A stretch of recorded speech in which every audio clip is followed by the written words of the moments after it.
Hey y'all, welcome to my man's page. Okay, so I'm gonna tell y'all the story what happened with Papa Shanka and the Warrior. So one day Warrior was doing an interview with Mean Gene. And then Papa Shanka did some type of voodoo on him. Had Warrior crying, baby. All I knew is some liquor was coming down from the top of his head. And Mean Gene was like, he don't want no parts. But I knew then wrestling was real. Back to you, babe.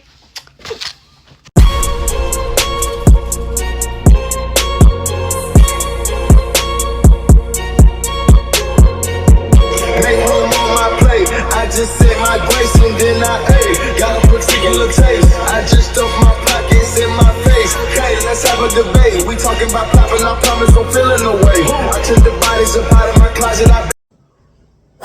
What's up, guys? This your boy. After a week, I had celebrated my Earth Day. You know what I'm saying? I missed you guys. But sometimes you gotta give yourself a little break from what I'm saying, from social media and work. You know what I'm saying? And just try to enjoy life as much as we can.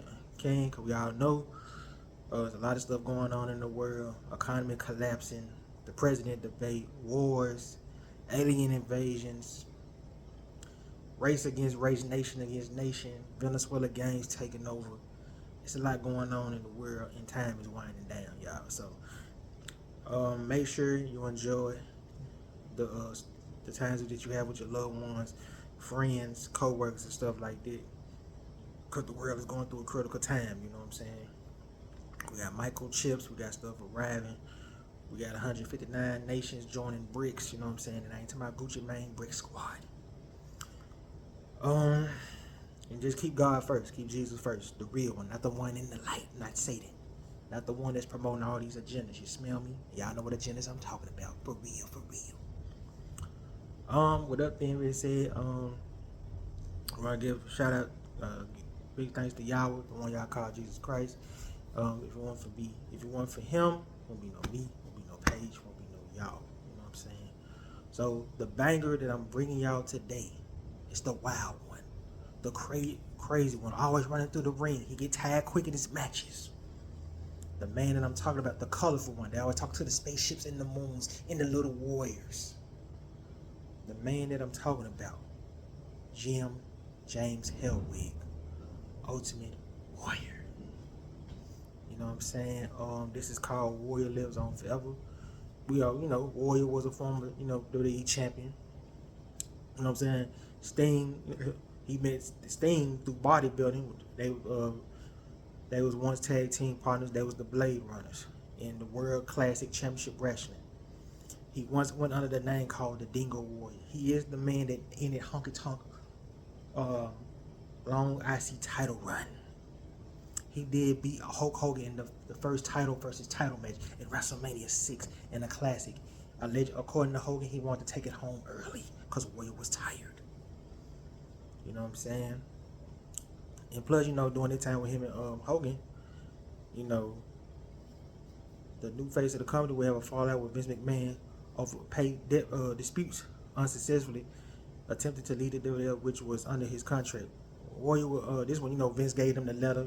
This one, Warrior threatened Vince at SummerSlam 1991. He gave him the money, but he let Warrior go. Warrior came back at WrestleMania 7. 8, I'm sorry. And then he got released again due to steroid use.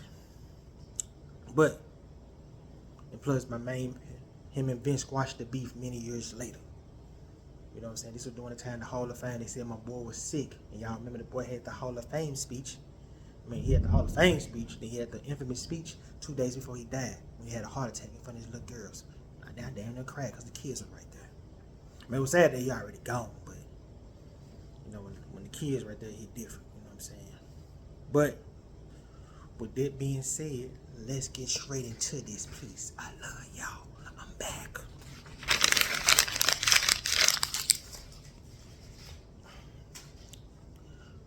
This is the bodybuilding part. Prior to his career in professional wrestling, Hellwig was an amateur bodybuilder, competing in a number of contests and winning 1984 NPC Mr. Georgia crown. Hellwig started training with weights. He was 11 years old and described himself as the small, insecure kid who wasn't into any sports. He moved to California after seeing bodybuilder Robbie Wilson. He decided to take up the sport. His first contest took place in Florida, where he placed fifth. Later, while he was attending Life University in Marietta, Georgia, he won the Junior Atlanta contest and placed fifth in the 1981 AAU Collegiate Mr. America in 1983. He won the AAU Costa USA before taking Mr. Georgia title. Following year, his last bodybuilding contest was 1985, the Junior USA, which was won by future bodybuilding Ron Love. Hellwig finished fifth. And after spending 6 weeks in California training for bodybuilding contests, he was invited to join a group of bodybuilders, Garland Donho, Mark Miller, and Steve Borden, aka Sting, to form a professional wrestling team. Warrior accepted the invitation and abandoned his bodybuilding career as well as his plans to become a chiropractor. Now we got the professional wrestling career. CWA 1985-1986. Hellwig began his professional wrestling career as Jim Justice Hellwig of the Power Team USA. The group of bodybuilders was trained by Red Baston and Rick Baseman. Hellwig and fellow trainee Steve Borden, who later had a success at Sting, formed a tag team called the Freedom Fighters. Hellwig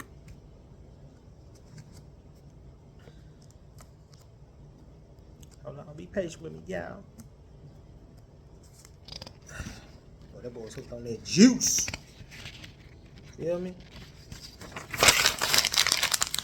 Hellwig was known as Justice and Borden and was called Flash. The Freedom Fighters debuted in Memphis, Tennessee-based Continental Wrestling Association promotion run by Jerry Jarrett, which is Jeff Jarrett did. In November 1985, the team played babyface at the first, but fans were actually slow to take the hulking duo in territory that had featured sympathetic good guy tag teams like the Rock and Roll Express, the Fabulous Ones. They would quickly turn heel under coach Buddy Wayne, and soon afterwards, manager Dutch Mantell. They left CWA in January 1986. Then the UWF era. In March 1986, the Freedom Fighters, now known as the Blade Runners, joined the Oklahoma-based UWF. Hellwig was the Blade Runner Rock, and Borden was Blade Runner Sting. According to Joseph Laurinaitis, aka Royal Animal, UWF owner Bill Watts created the Blade Runners. The intent was to make them a parody of the Road Warriors. They were part of Eddie Gilbert's Hot Stuff International Group before disbanding in June 1986 when Hellwig left the company. Then, of course, 1986-1987 World Class Wrestling Championship Wrestling. In June 1986, Warrior debuted in the Dallas, Texas-based World Class Championship Wrestling under WCCW promotion, where he wrestled for $50 a night. He had stated that he adopted the ring name Dingo Warrior after a member of the WCCW locker room remarked that he looked like a warrior. This stood contrast a claim made by Road Warrior Animal, who stated that the Dingo Warrior was a recreation of the Warrior Blade Runner gimmick and was attempting to present himself as the offspring of the Road Warrior. Initially, Warrior was still a heel in the territory managed by Gary Hart, although he was cheered during his heel versus heel feud with WCWA World Heavyweight Champion Rick Rude after the two fell out during a tag team match. After switching managers to Percy Pringle, Paul Bearer, Warrior turned babyface permanently after a falling out with fellow Pringle protege Buzz Sawyer and Matt Bourne. After a 6-man tag, Warrior formed a tag team with Lance Von Erich. The duo began competing for the World Tag Team Championship on November 17, 1986. Warrior and Von Erich defeated Master G, substituting for Buzz Sawyer and Matt Bourne, to win the title. They held the championships until December 1st of their year when they lost to Al Madrid and Brian Addis. In 1987, Warrior began competing for the WCWA Texas Heavyweight Championship, losing to Bob Bradley in the tournament final on January 12th. He won the title from Bradley on February 2nd of that year. The title was held up in April 1987 after Warrior left the company. He was reinstated as champion upon returning, but vacated once more upon resigning with WCCW to join the World Wrestling Federation. We adopted the ring name, The Ultimate Warrior. Warrior began appearing on house shows in June to initially billed as the Dingo Warrior in house card promos by Gene Oakland.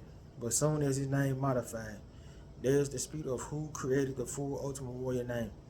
Bruce Pritchard stated that Vince McMahon did not know what a Dingo Warrior was, but because there was the modern day Warrior Kevin Von Erich and the War Warriors, there should not be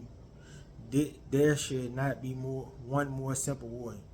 But the Ultimate Warrior claimed after one of his first matches, McMahon had him do a pre-tape promo. It was there. Vince said, "What we want you to do with Warrior. We want you to do Warrior. We don't want Dingo." The Warrior proceeded to cut a promo that stated he was not this Warrior or that Warrior. He was the Ultimate Warrior. Warrior made his final appearance in WCCW in June 1987. Then, of course, we got the WWF era, his early push from 87 to 88. Ultimate Warrior joined the World Wrestling Federation in June 1987. First competing on house shows under his Dingo Warrior moniker, he defeated a series of jobbers, Steve Lambrati, which was the Brooklyn Brawler, Barry Horowitz, and Mike Sharp. He made his television debut as the Ultimate Warrior on October 25th on the episode of Wrestling Challenge, where he defeated another jobber, Terry Gibbs. As the Ultimate Warrior character, he became known for his impassioned, babbling, incohesive commentary, high-energy ring entrance, where he got tagged quick as hell too, which featured him racing into the ring full speed, bursting into the ring, violently shaking the ropes. He was also known for his distinctive pattern of face paint, which was colorful and stuff like that. After several months of defeating jobbers, he was pinned for the first time by fellow rookie and future rival Rick Rude on December 28, 1987. In early 1988, Warrior ended his first real WWF feud with fellow strongman Hercules, and I heard them matches was trash. If you saw the DVD, you know what I'm talking about, because they tried to destroy Warrior in the DVD. The two faced off on February 7, 1988, earned of the Wrestling Challenge, where Hercules was disqualified for using a steel chain. Warrior then grabbed a hold of the chain in the midst of a tug of war over it. The chain had snapped. This led to a match at WrestleMania, I want to say 4 or 5, where the Warrior was victorious in his first pay-per-view debut. But Warrior lost twice by pinfall shortly thereafter, cleanly too. Andre the Giant and April Ely and Tadino Bravo, who put his foot on the ropes for leverage in Montreal that June. In the summer of 1988, he wrestled Bobby Heenan in a series of weasel suit matches in which Warrior won by a sleeper hold. Then, of course, we got the big break, Intercontinental Champion, 1988 to 1990. Less than a year after his WWF television, Warrior, a surprise substitute for injured Brutus Beefcake, won the Intercontinental Championship by defeating the Honky Tonk Man in a 27-second squash match in their first SummerSlam on August 29, 1988, 4 days after my birthday, or Earth Day, if you want to call it. And ending the Honky Tonk long title reign at 454 days as champion. He captained the team at Survivor Series, where he was the sole survivor, pinning Outlaw Ron Bass and Greg Valentine in succession to win the match for his team. Then, of course, he entered the feud in 1989. Warrior entered the feud with his familiar rival Rick Rude over the Intercontinental title. The feud sparkled at the 1989 Royal Rumble, where the two men met in the Super Pose Down. Sorry, y'all. After Warrior drew the support of the live crowd and judging of the contest, Rude attacked Warrior and choked him out with a steel bar. This led to a championship match at WrestleMania 5, where Rude pinned Warrior to win thanks to the help of Bobby Heenan, who had helped Warrior foot from the outside of the ring as he was being pinned. But at SummerSlam 1990, this when Roddy Piper helped him Warrior win. But Warrior had defeated Rick Rude to regain the title and became a two-time Intercontinental Champion. Warrior then began the feud with Andre the Giant, leading to a number of house shows, which Warrior defeated Andre the Giant in short matches, establishing Warriors as a main event talent. The feud culminated at Survivor Series, where the two opposing teams, Warrior eliminated Andre by knocking him out the ring, where he was counted out. Warrior again was the sole survivor after pinning Arn Anderson and Bobby Heenan to win the match. Then, of course, my boy was ready to take off in the early 1990 and 91, because the fans were starting to move on from Hogan, and the fans needed something new, something fresh, which was Warrior. Let's get cracking. The Warrior received a push as a WWE main event level successful to Hulk Hogan, who had remained wrestling biggest star throughout the whole 1980s. But following the feud confrontation with Hogan, most notably at 1990 Royal Rumble, the Warrior was ridden in a Hogan opponent in the main event at WrestleMania 6 at the Sky Dome in Toronto. The match was billed as the Ultimate Challenge, where both Hogan WWF Championship and Ultimate Warrior Intercontinental Championship was on the line. Warrior had pinned Hogan after a Warrior Splash to become the only wrestler to hold both championships at the same time. Warrior had vacated the Intercontinental Heavyweight Championship, which Mr. Perfect then won in the tournament, as WWF rules prohibited a wrestler holding both titles. But after WrestleMania, Warrior successfully defended the championship against Haku, Mr. Perfect, and Ted DiBiase at SummerSlam. He retained the title over Rick Rude in a steel cage match. Macho Man Randy Savage was introduced as a potential rival, interfering in the main event title match at behest of Ted DiBiase. Warrior was inserted into a feud between the Legion of Doom and Demolition, leading to victories for the Warrior and LOD in six-man tag matches and house shows, as well as the October 13, 1990 earn of Saturday Night Main Event. The feud culminated at Survivor Series, where the Warrior, LOD, and Kerry Von Erich defeated the Perfect team of Mr. Perfect and Demolition. For the third consecutive year, Warrior was the sole survivor on his team. He later survived the grand finale of Survivor with Hulk Hogan.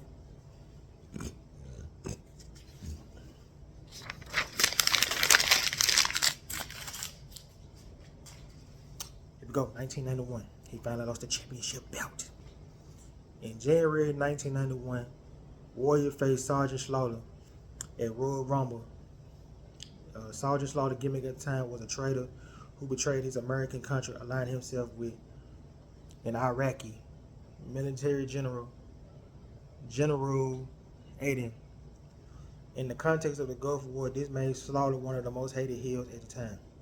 After rejecting an early request to grant the title shot to Savage, because this one Savage was begging Ultimate Warrior for a title shot, and Sensational Sherry tried to reduce Warrior to give him a title shot. Sensational Sherry interjected herself in the Warrior Championship match to distract him. Her interference eventually led to Randy Savage sneak attack. They went him with the little crown thing, the metal scepter, whatever you want to call it. So where he struck Warrior over the head with the metal thing, hit him in the pole, whatever you want to call it. Allows Sergeant Slaughter to get the pin to win, and Warrior went on the field with Savage in a career-ending match, which Warrior won, forcing Savage to retire. Now, I think I saw this on TV. I think this is where Hulk Hogan snuck himself back into the WWF picture to set up Hogan versus Sergeant Slaughter, so Hogan can get the belt. Cause they said Warrior rating was doing good, but I saw the ratings. Warrior was just doing pretty good. I just think Hogan wanted to be back in the main event picture. That's just my opinion. So, 1991, 1992, various feuds. The next chapter of Warrior's career was encounter with The Undertaker. After Undertaker and his manager Paul Bearer locked Warrior into a coffin on the set of Barrett Funeral Parlor. WWF officials work hard to break the casket open, finally revealing Warrior's seemingly lifeless body and the torn fabric inside of the coffin, identifying Warrior's desperate struggle to get out. Warrior was finally revived by the officials performing CPR. It was later revealed in 2010 with Paul Bearer that in preparation for the segment, he and his team had to remove the airtight rubber seal or gasket from around the coffin and lid and drill holes in it, and said it led to allow breathing space so that Warrior would not be suffocated because he had enough brain damage as it was. We won't want to give him any more, implying that Warrior had been faking his own death the whole time. This led to Jake Roberts offering Ultimate Warrior's help. You know, he said never trust the snake. He had his hand out and he moved his hand. Y'all remember that. It's right here. Matter of fact. So, Jake the Snake offered Warrior the knowledge of the dark side in order to prepare Warrior to take his revenge on the Undertaker. This involved Roberts giving Warrior 3 tests as shown on WWF television for 3 consecutive weeks. For the first time, Roberts locked Warrior once again in the same coffin as previously. For the second test, Warrior was buried alive by Roberts. But for the third time, Warrior entered a room full of snakes to find the answer in his chest in the middle of the room. Waiting inside the chest was a spitting cobra, which bit Warrior on the face. As Warrior weakened from the effects of the cobra strike, Roberts made a heel turn and was joined by the Undertaker and Paul Bearer, revealing that the three was working together all along. Roberts then uttered, "Never trust the snake." The stage was set for the feud between Warrior and Roberts. The feud never took place as Warrior was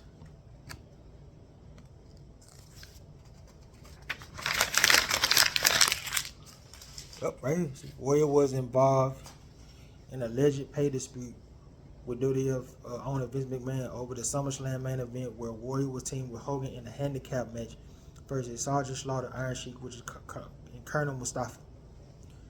But on July 10th, Warrior sent a letter to McMahon requesting whatever that word is, in conclusions, in his new WWF contract, where he wanted $550,000 for performing at WrestleMania 706. Wait, y'all let me know in the comments. A guaranteed number of working days, travel accommodations, a high percentage of merchandise. He remarked that $550,000 was fair. Then Warrior meant as much more to the show than Hulk Hogan. See, this one, him and Hogan had beef for real. He ended his letter with, "Whatever decision you make, I will live with it. Till then, I'll remain home with the ones who care." The WWF responded on July 13th, agreeing to $550,000 for WrestleMania, a high royalty rate, promising no other WWF performer will be paid more than him on WWF pay-per-views. McMahon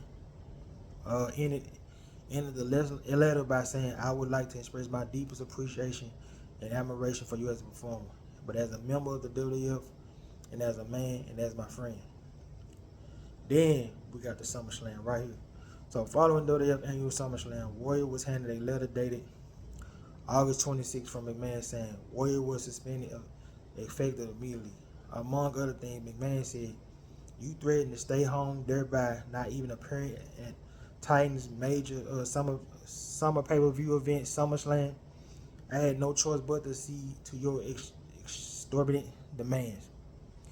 This was a serious mistake on your part." McMahon later testified the only reason the company agreed to the contract to his demands to ensure Warrior would perform at SummerSlam. Damn, Vince Cole. Upon receiving the letter, Warrior refused the suspension and left WWF. Warrior formally sent the letter of resignation of WWF in October 1991. The WWF refused to accept the letter since Warrior was under contract until September 1992. With Hulk Hogan about to leave WWF between mid-1992 and early 1993, McMahon contacted Warrior about returning. He made his comeback at WrestleMania 8 to rescue Hulk Hogan from a beatdown in the hands of that trash main event with Sid Justice and Papa Shango, a Upon his return, he received a degree of creative control of his booking. One storyline involved Papa Shango, which was a rich doctor, casting a spell over Warrior, causing him to causing him to confuse, or whatever the word is, y'all let me know in the comments, and vomit in very odd colors.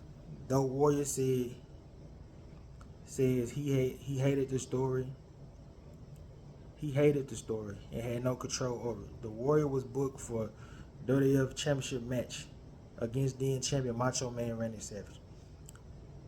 In August 1992, Warrior won the match by a count-out, but not the title.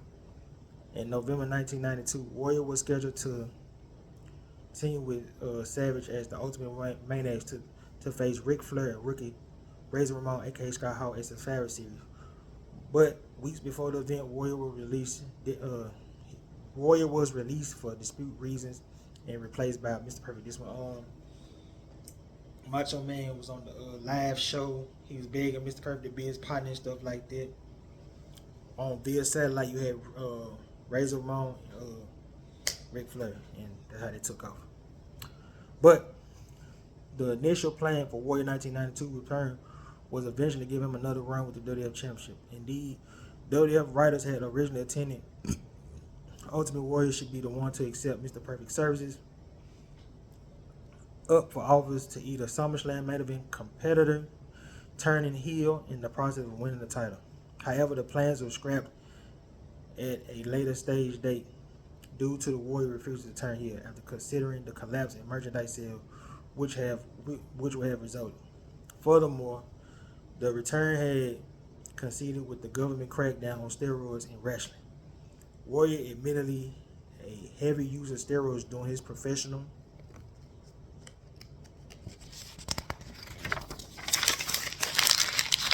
wrestling career. In his book, Sex, Lies, Headlocks, ESPN Sean Asser stated that the Canadian chemist, I don't know his name, who had been hired in June to monitor the WWF new drug test program, was known for being tough towards anyone who failed a drug test, and nailed Warrior for steroid use in September. It was able to successfully persuade McMahon, who was under the federal scrutiny for the time for allegations of illegal supplying steroids of some of his wrestlers, to release the Warrior from the company. However, Warrior, the Ultimate Legend, McMahon claims that it was Warrior experimenting with growth hormones, which led to his departure. Warrior was suspended and returned to keep the dates as he took offense to McMahon's actions. Warrior left the company on November 21st, 1992. His last match was a victory over Kamala on November 8th in Orlando, Florida. Semi-retirement, 1992-1996. So between 1992, July 1995, Warrior was semi-retired. During his time away from the WWF, Warrior opened a short-lived Warrior University, a professional wrestling based in Scottsdale, Arizona. In January 1993, he wrestled as the Dingo Warrior, defeating Hercules in Massachusetts for Killer Kowalski International Wrestling Federation. Also in April 1993, he toured Europe for Real Wrestling Superstars in Germany. The same year, he also played the role of swordsman in the action movie Firepower. But on July 22nd, 1995, he returned to the ring for National Wrestling Conference and promotion, defeating the Honky Tonk Man. He also wrestled a tour of Germany for Otto Wanz Catch Wrestling Association, where he defeated Ulf Herman. And then, of course, February 10, 1996, he defeated Jimmy Garvin in an independent show in Princeton, West Virginia. Then 4 years later, this is when the fans was begging Warrior for come back. In 1996, they were begging for Warrior to come back. So, return to WWF 1996. Warrior returned to WWF on March 31st, defeating Hunter Hearst Helmsley, which was Triple H. And Triple H said he was an asshole at the time. He made his first appearance on Monday Night Raw, April 8th, where he gave an in-ring interview and credited the voices of the Warriors, his name for the members of the WWF audience, for his return. He was then interrupted by Goldust. Warrior challenged for Goldust Intercontinental Championship at WrestleMania 7. He was interrupted for Intercontinental Championship. Warrior won the match by a countout but did not win the title. The following night on Monday Night Raw, Warrior defeated Isaac Yankem, aka Kane, a rematch for the Intercontinental Championship with a rematch with the Intercontinental Champion on Goldust on May 27th episode of the show ended in a double countout, thus eliminating both men from the tournament, eventually giving Vader a bye into the semifinals. But he defeated Jerry the King Lawler at King of the Ring, and he defeated Owen Hart by disqualification on July 8th on the episode of Monday Night Raw. Warrior was scheduled to team with Shawn Michaels and Ahmed Jones to face Owen Hart and David Boy Smith and Vader at In Your House line later that month, but the WWF terminated Warrior contract. He missed several shows, taking time off to grieve the death of his father. WWF owner Vince McMahon claimed that Warrior had not seen his father in 10 years and did not care much for him. I might gotta agree on Vince, because Warrior and Vince was like father and son. So you gotta remember, when Vince gave Warrior that letter, that hurt Warrior feelings. So I might gotta take Vince's side on them, cause y'all know Warrior father wasn't around like that. So therefore, he did not want to take Warrior excuses for missing house shows at face value. Warrior disputed McMahon's explanation, claiming that the real reason why he did not show up to those events was a breach of contract by McMahon, in which WWF sold Warrior merchandise without giving him a percentage. He was replaced by Psycho Sid. Then, a year and a half later, he went to WCW. WCW signed Warrior at a great expense in May 1998. He formed a stable opposing Hollywood Hulk Hogan New World Order, the One Warrior Nation. Using the initialism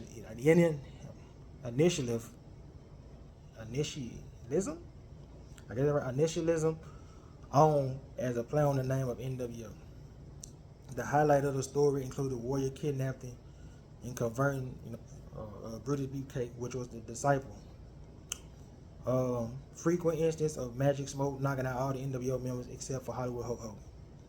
Converting Warrior movement through a trap door in the ring. The trap door was responsible for nearly paralyzing British Bulldog when he awkwardly fell on his back during the match at Fall Brawl 1998. Warrior debut promo was unexpectedly and lasted over 27 minutes, which was more than 20 minutes over his allotted time, forcing Eric Bischoff to do a massive rewrite on Nitro on the spot, including re-adding commercial break that was supposed to take place during promo. I'm trying to see, was it that promo when Warrior had killed Hogan versus was it that promo when Warrior killed the momentum of Hogan versus Warrior 2? When he said he beat him in the other comedy, because I remember Hogan was pissed about that promo. He mentioned it in the DVD. Warrior only participated in 3 matches in WCW. The first was War Games match at Fall Brawl. He competed as a member of Team WCW, competing against 8 other wrestlers for a shot at Goldberg WCW World Heavyweight Championship at Halloween Heavy. DDP won the match by pinning Stevie Ray. And on October 12th, on an edition of Monday Nitro, where he teamed up with Sting by defeating Hulk Hogan and Bret Hart by disqualification. And the third, where he lost to Hogan at Halloween Magic. And what was considered to be one of the worst wrestling matches ever staged during the bout. Hogan attempted to blind Warrior using flash paper, but was unable to light it properly. The Warrior was forced to briefly sell the move, despite the flames clearly not touching him in the face.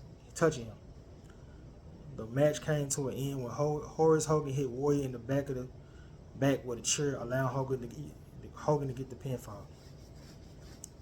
WCW claimed that attempts were made to save the storyline, though Warrior had claimed in interviews and conventions appearances that the only reason he was brought back was so Hogan can get the win over Warrior in return for Hogan WrestleMania job. Warrior's last appearance in WCW was on November 9th, 1998 on Monday Nitro, when he came to the rescue of the disciple who was being attacked by the members of NWO.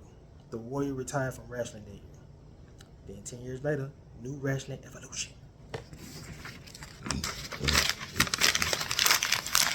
After retiring, only wrestled a single match on June 25th against Orlando Jordan in Barcelona, Spain. Warrior won the match in the New Wrestling Evolution World Heavyweight Championship, but immediately vacated the title. Then, of course, when boys become men, the Hall of Fame. On February 20th, 2013, Warrior confirmed his YouTube channel that he will appear at WrestleCon on October 7th, 2013. In the same clip, he spoke positive about Vince McMahon for the first time on his channel. His appearance was so popular that the second print run of tickets had to be ordered. On July 15, 2013, Warrior was featured in WWE 2K14 game trailer. Revealed he was in the roster as a pre-order bonus. And of course, a couple of months down the road, on April 5th, 2014, Ultimate Warrior was inducted into the WWE Hall of Fame in 2014. The next day, a Warrior appeared at WrestleMania 30, and the following night delivered a promo on Raw. His first appearance on the show since his first televised WWF match in 1996. During what turned out to be his final public appearance, Warrior gave a speech to the fans and the wrestlers in the past and presented. This one him and Jake the Snake squashed the beef too. Mention it too.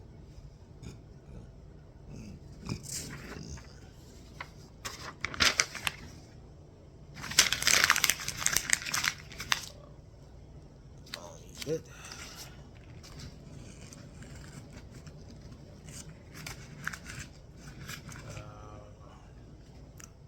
I can mention this. So, death rumors during this time right here. Warrior returned to WWF against WrestleMania 8, what was 7 years coming. Due to drastic change in his appearance, shorter blonde hair, and smaller physique, rumors began circulating that the new wrestler was playing the Warrior at the time. It was rumored to be Kerry Von Erich. While if that's true, please let me know in the comments. Who was under contract in WWF? Some said Warrior died from liver failure due to years of steroid abuse, or that his signature arm tassel cut off his blood circulation. WWE claimed that the theory that different men returned to play Ultimate Warrior at WrestleMania remains perhaps the longest standing urban legend in WWF history. WWE announced a claim that the rumors likely originated from Gene Okerlund WCW hotline, as well as the WCW debut of the Warrior wannabe, the Renegade. R.I.P. to that man, because I think he committed suicide. Then of course we had the trademark, the battles back and forth. You know what I'm saying?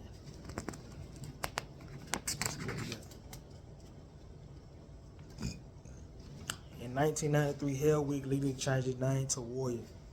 The one-word name appears on legal documents pertaining to Warrior, and his children carry the Warrior name as their legal last name. The Warrior and WWF engaged in a series of lawsuits and legal action in 1996 and 1980, where both parties sought declaration that they owned the character Warrior and the Ultimate Warrior, both under contract as a copyright law. The court ruled the Warrior was legally entitled to use the gimmick of consuming the face paint designs and mannerism of the Warrior character. So this one, Vince then released that DVD, and they destroyed Warrior. Everybody spoke badly of Warrior in the DVD. So, in September 27th, WWE released a DVD documentary focused on Warrior wrestling career called The Self-Destruction of the Ultimate Warrior. And Warrior was hurt by this, because he was hurt by this too. So the DVD featured clips of his more notable feuds, matches, along with commentary from WWE stars from the past and present, which was unflattering. Like, they disrespected Warrior in that DVD. That was a classic DVD, but they disrespected him.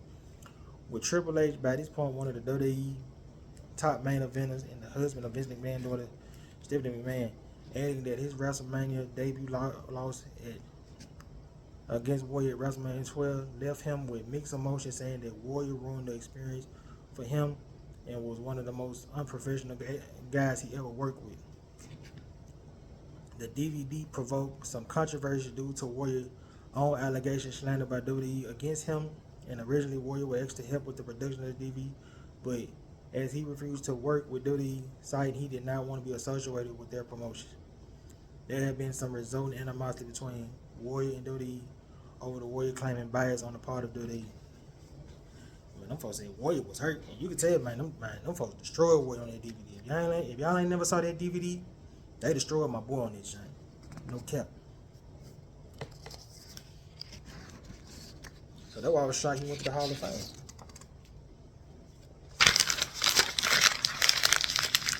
And on January 2006, Warrior filed another lawsuit against Diddy in the Arizona court over the deception of his wrestling career in the DVD. On September 18, 2009, the lawsuit was dismissed.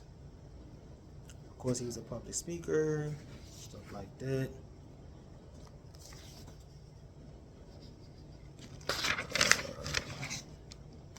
We can talk about his death. So, Warrior died on April 8, 2014 in Scottsdale, Arizona. He had been inducted to the Hall of Fame on April 5th, appeared at WrestleMania 30 on April 6th, and made his first Raw appearance in almost 18 years on April 7th. The day before his death, according to reports, Warrior clutched his chest and collapsed at 5:50 p.m. while walking to the car with his wife outside of the hotel in Arizona. He was rushed to the hospital where he was pronounced dead at the age of 54. Warrior colleagues and Warrior appeared frail. They said Warrior was frail during the WrestleMania weekend. So it's so crazy, you know what I'm saying? He was squashing beasts. My boss was frail. He was looking happy with Vince. I feel like sometimes my boy knew he was finna go. You know what I'm saying? He felt God knocking at the door like, yo, man, it's your time to go, man. Squash all the beefs. Like, I think the Warrior wanted to come at peace with Vince and everybody he had problems with. Cause I think him and Hulk Hogan had squashed their beef backstage behind at WrestleMania 30 when Hulk Hogan apologized to him, and he apologized to Hogan because you can see in Warrior eyes at the time he was really hurt by it. You know what I'm saying? They said he was sweating and profusely breathing heavily backstage. So he was trying to stay alive for that special moment because he probably knew he was finna go. You know what I'm saying? But he said it revealed that he had a heart attack caused by cardiovascular disease. Shit, my boy. Shit, that hard, dog. Like, you know what I'm saying? They said his daughters were with him, you know, when he passed. And that's a tough way to go, you know what I'm saying? Especially heart attack, and then your daughters got to see their daddy die. I think they said the Beat King daughter, the King, y'all put the rapper name in here. They said his daughters were with him, I think, in the comment, you know, when he passed. You know what I'm saying? So, yeah, think about that. You smell me? You know, like I said in the Bray Wyatt video, man, our jersey numbers change every year, but you never know when God ready to call your number. You know what I'm saying? So that's why you got to live right, get right. You know what I'm saying? Stop messing with the porn, the food, the eating, the modern day dating. Man, you gotta get to know God, get to know Jesus, you know what I'm saying? Because you never know. Like I saw a video on TikTok and I be thinking it too, like you don't want to be dying in sin and that was your last moment, you know what I'm saying? From pride, holding in grudges, you know what I'm saying? Lusting, you feel me? You don't want to go out in your sin like that, because I feel like the Lord give us a chance to wake up every day and to correct our mistakes, our sin, and most importantly, get to know Him. You know what I'm saying? So, you know, I just hope my boy had a good relationship with the Lord. I feel like my boy's at peace, squashing out all the beef with everybody. Him and Vince looking like they father and son again. You know what I'm saying? Both of them made mistakes, you know what I'm saying? But we human. You know what I'm saying? So, my boy probably knew it was his time to go. And just to happen 2-3 days later after that great speech, he had the mask on. He looking happy that he was back shaking the ropes. And then for 2 days later, it just be like, yo, God said it's time to go. And he went out. You know what I'm saying? And off subject. Shout out to my boy Jeremiah the Messenger. Y'all ain't on TikTok, check him out, boy. He a real philosopher, holy man. Shout out to him. And also, shout out to Rebellious One on TikTok. I think he on YouTube too. You know what I'm saying? Be on this conspiracy theory stuff too. You know what I'm saying? So shout out to them too. You know what I'm saying? But back to Warrior, man. That's devastating. You know, but I just hope he had a good relationship with the Lord. He had a good career. And you know, during his career, he wasn't liked by a lot of people. You know what I'm saying too. You know, I think you had a heat situation with him and Sabu over. I think he was over Warrior. Well, Warrior was mad at Sabu because Sabu was a bigger name than him at the time. Then of course, you know, Rick Rude just disliked the guy. And you had the Jake Roberts situation where he had to ex the Warrior, who was the WWE champion in 1990. So Warrior had Roberts, in a humiliating way, had the big ex Warrior, a grown man, to work with him. But they had squashed the beef like men at WrestleMania weekend.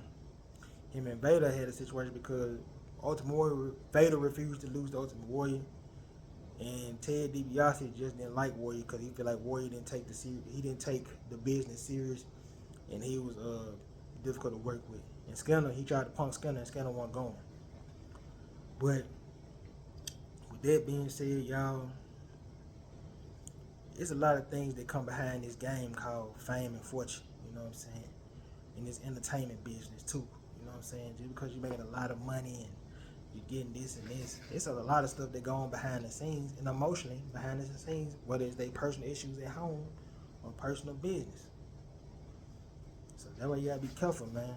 But with that being said, I love y'all. I appreciate y'all. I'm out. Peace.